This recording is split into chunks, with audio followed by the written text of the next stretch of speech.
أعوذ بالله من الشيطان الرجيم.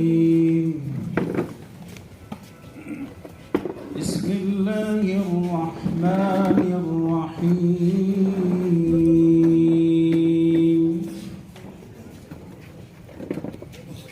إن الذين قالوا ربنا الله ثم استقاموا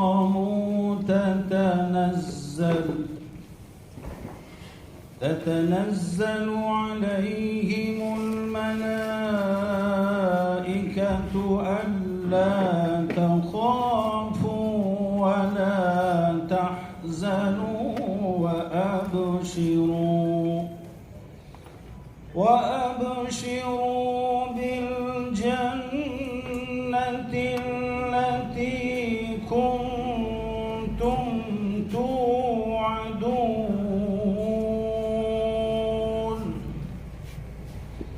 نحن أولياؤكم في الحياة الدنيا وفي الآخرة ولكم فيها ما تشتهي أنفسكم ولكم فيها ما تدعون.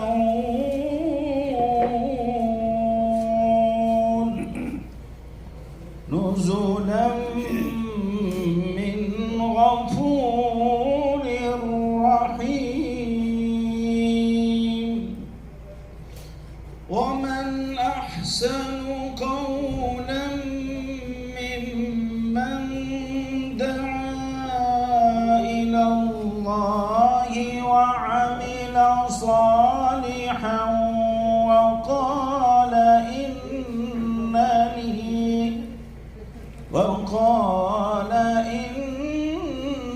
إنني من المسلمين. صدق الله العظيم.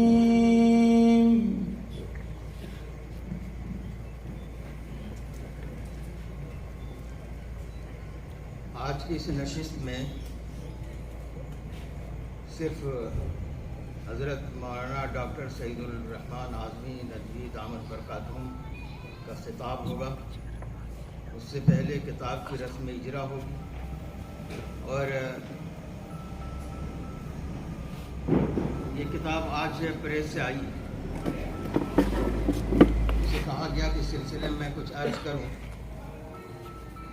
ظاہر مطالعے کا موقع نہیں تھا لیکن میں نے فہرست پر نظر ڈالی تو پہلی بات جو میرے ذہن میں جو تصور آیا غیر شعوری طور پہ، اور تصور و خیال پہ کسی کا اجارہ نہیں ہے، کچھ بھی آ سکتا ہے، تو مجھے مولانا تقی عثمانی کے جہاں دیدہ کا خیال گزرا.